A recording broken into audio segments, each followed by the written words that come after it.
había ocurrido el regreso de los 24,000 millones a la tesorería de la Federación. ¿Dónde está atorada la situación? En este momento deben estar ya en los trámites porque no puede pasar del día 15 para que se regresen los recursos. Ahora bien, ¿en qué va a destinar la tesorería de la Federación los recursos? Eso ya es una determinación que se tomará en con las autoridades respectivas, pero el dinero tiene que regresarse. Esos fideicomisos ya no tienen por qué estar siendo un guardadito que anualmente venía desde hace muchos años en el Poder Judicial de la Federación, y son recursos que deben estar ya en la tesorería de la Federación. ¿Usted sabe si ya firmó Norma Piña? No, todavía no tenemos conocimiento de que estén reintegrados esos recursos en la tesorería, pero deben estar en los próximos 2 días, a más tardar el 15 de diciembre, y será un tema que platicaremos más adelante. Claro que sí, ministra.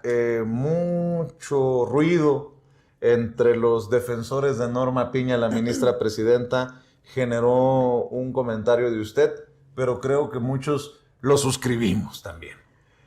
Fue un informe de lamentos, de quejas, el de la ministra presidenta, con mucho respeto lo digo, Sí. En lugar de ser un informe de resultados. Sí, efectivamente, hace unos días fue el informe de las actividades, un informe anual que rinde el presidente de la Corte, y en el caso de la ministra Norma Piña, pues dio una serie de quejas, una lista de quejas, de lamentaciones, parecía un muro de lamentaciones en donde no informó absolutamente nada de lo que la actividad jurisdiccional y administrativa que se lleva a cabo en la Suprema Corte de Justicia de la Nación, pero sí se dedicó a quejarse del anterior gobierno, a quejarse de una serie de resoluciones que se emitieron en el Pleno de la Corte, y a señalar que esas fueron las causas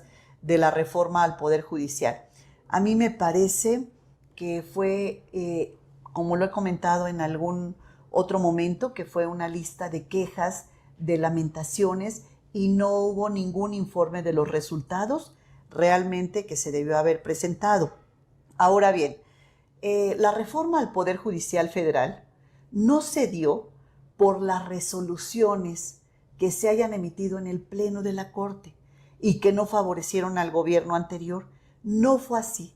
La reforma al Poder Judicial se dio por varias causas. Una de ellas es porque la población considera que en México no hay justicia. La peor institución calificada por el INEGI en su encuesta, que se llama ENVIPE, es los jueces y magistrados.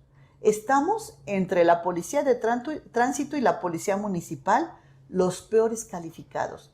Entonces es una institución donde, Vicente, los mexicanos no creen en sus jueces, en sus magistrados, no creen que haya justicia, no creen que la justicia sea efectiva, sea expedita, sea rápida.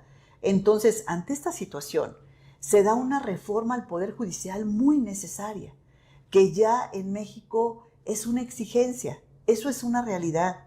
Se da también por el tema de la corrupción que se ha dado dentro del Poder Judicial, por los casos de nepotismo o familiarismo entre los propios juzgados y tribunales. Se da también por el tráfico de influencias. Entonces, yo no escuché en ningún momento en el informe que se hablara justamente de la corrupción, del nepotismo, del familiarismo, del tráfico de influencias.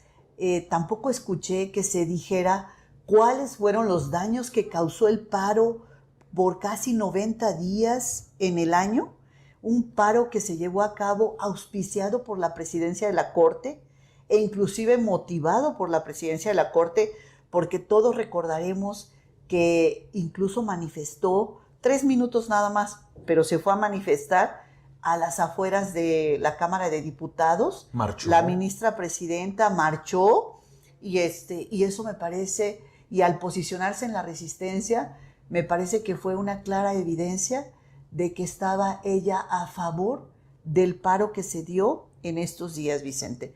Entonces, pues me parece muy grave todo lo que ha sucedido a lo largo de estos 2 años. Ha sido una presidencia que se ha puesto como opositora al gobierno, y al mantenerse en esa oposición al gobierno, al perder la imparcialidad y asumirse como oposición al gobierno, es donde perdió. Es una presidencia que jugó a las vencidas con el presidente de la República, el presidente Andrés Manuel López Obrador, y perdió. Y hoy la presidencia de la Corte, Norma Piña y el bloque de ministros que han votado con ella, no han asumido esa pérdida. Ha habido una falta de entendimiento político de una realidad nueva. Y esto, Vicente, pues está a todas luces. Se ve y está esta falta de diálogo, el rompimiento